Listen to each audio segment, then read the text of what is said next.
Ayan, so good afternoon everyone. My name is Jenny and welcome back to my channel. Ayan, so ngayon for this video, as you can see in the title, we are going to unbox the DJI Osmo Pocket 3 Creator Combo. Ayan.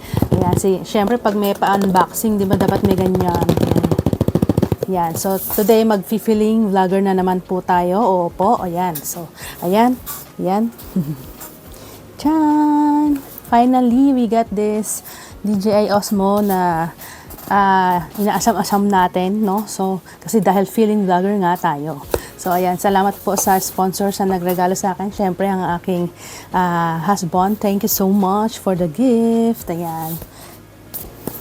So, ayan, let's open this box. So, what's inside the box? Let's get to know. Ayan.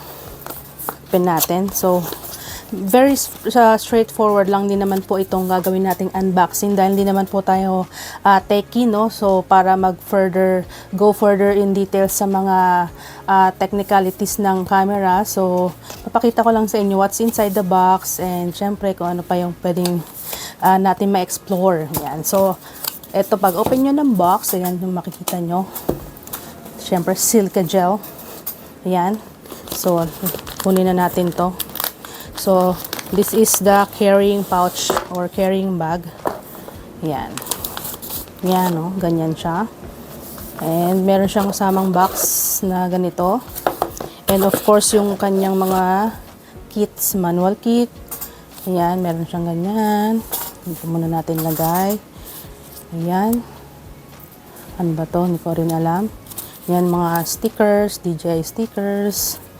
And start guide, syempre. Ayan. And then yung kanyang QR code. So, yung mga first timers or yung mga bago pa lang gagamit ng DJI. So, ayan, kailangan po natin mag-download ng mobile app. So, sa mga Android users, pwede nating scan to. Ayan. And sa mga iPhone users, pwede nyo po siyang makuha sa, tawag dito, Play Store. Play Store nga ba? Ano nga bang tawag sa ano? Hindi kasi ako iPhone user eh. Yan. Basta yon, download nyo. Yan, pwede din dito i-scan. So, ayan. Open na natin to. Ito ang kanyang pouch. Carrying bag. Yan, may ganyan siya ang kasama. Tingnan nyo guys. Oh, ang ganda ng feels ng ng kanyang pouch. Talagang high-tech. Yan. So, ayan. Pag open ng pouch, yan po. Itsura. Yan. So, isa-isahin mo natin yung laman ng pouch. So, ilabas natin to. Itong parang extra battery niya yata ito. So, ayan. Yan. Extra battery. Lagay muna natin dyan. Isa-isahin muna natin siya ilabas. So, ito din. Parang pang-mount din to ng tripod eh. Yan. Ito din naman, pag kinabit nyo yung extra battery, meron din siyang pang-mount ng tripod. Yan. Tapos, pwede siyang i-charge separately or together nung main unit. Yan. And then, yung kanyang mini tripod. Yan. And then, yung mic. Yan, meron siyang mic. Lagay natin dyan. And then, itong dead cat na tinatawag nila, dead cat yung tawag nila dito. Basta, yan siya, windbreaker, parang pang noise cancellation. Yan, para malinaw ang dating ng inyong mga boses. Yan. And syempre, yung wide angle lens. Ayan siya guys, nagkaliit. Ayan. Lagay muna natin siya dyan. And yung magnet ng mic, para pwede siyang ipin or ilagay dito sa inyong sa inyong mga damit. Ayan.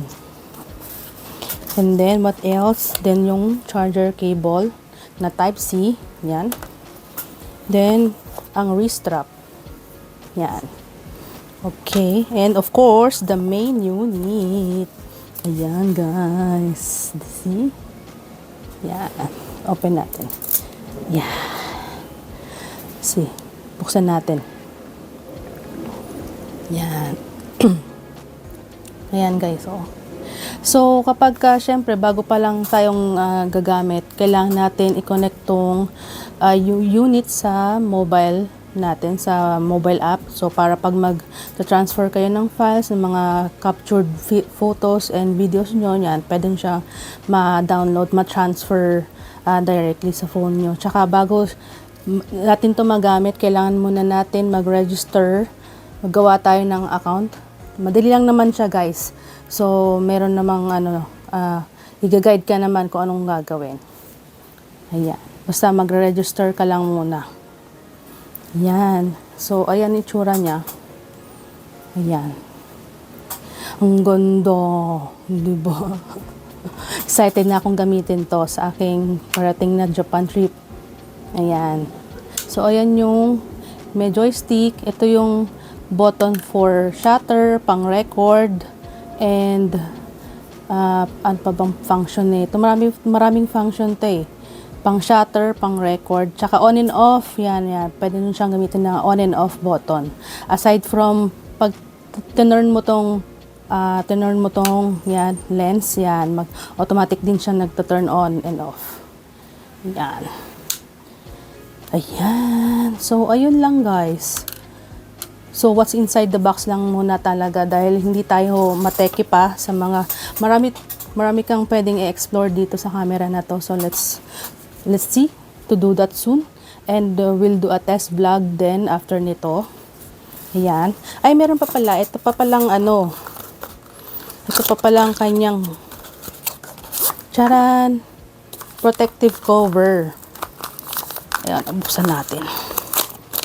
Ito pala, para pagka ilalagay nyo lang siya sa bag nyo, pwede, pero ilalagay nyo sa bulsa para meron siyang cover. So, I think ganito to, guys. Ayan, no. Wait. Ayan. Ganyan. So, para yung lens niya, naka-face dun sa loob ng cover. Ayan. Tapos, pwede mo din siyang i-charge kahit nasa protective cover. So, ayan. Alisin natin. Ito yata, pwede mo ilagay dito yung kanyang wide angle lens. Kasi magnetic. Magnetic to eh. Dumikit ka. Yun. O, yun o. Nilagay ko yung wide angle lens niya sa loob para pwede mo siya dun i-keep. Ayan. Tsaka pwede ka pa maglagay ng other filters dito. Which is kailangan mong bilhin separately. Ayan. Ayan.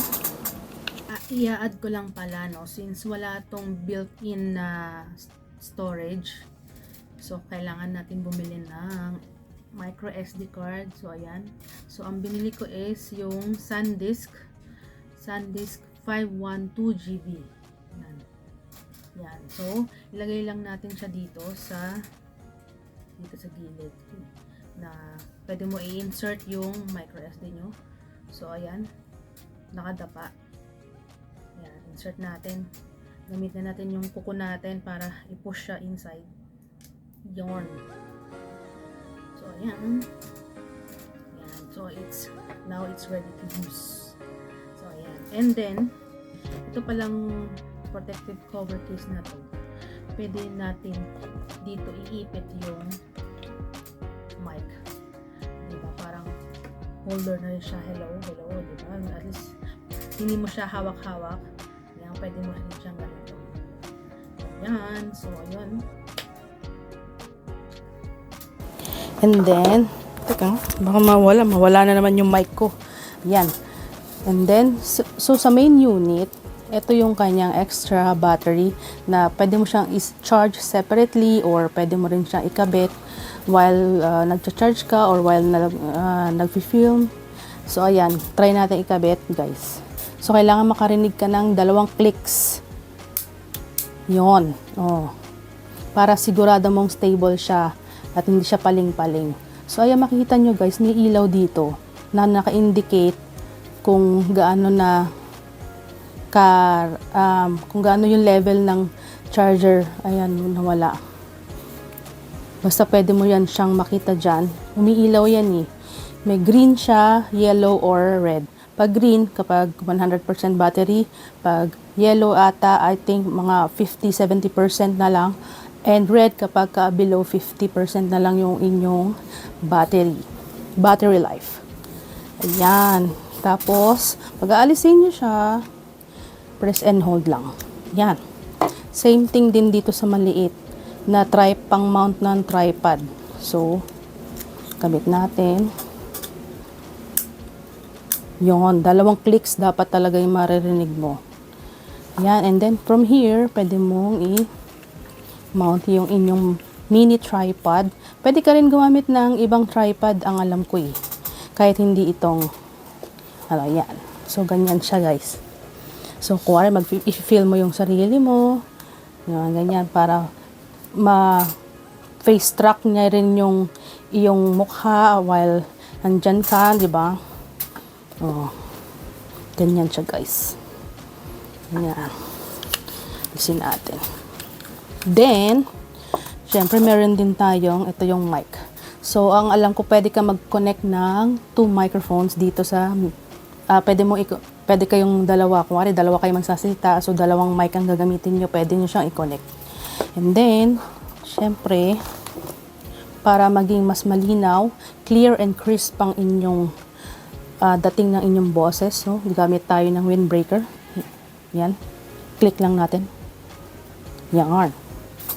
Yan. Hello, hello. Hello, mic test. Yan. Feeling vlogger na tayo. Meron tayong mic. No, di ba?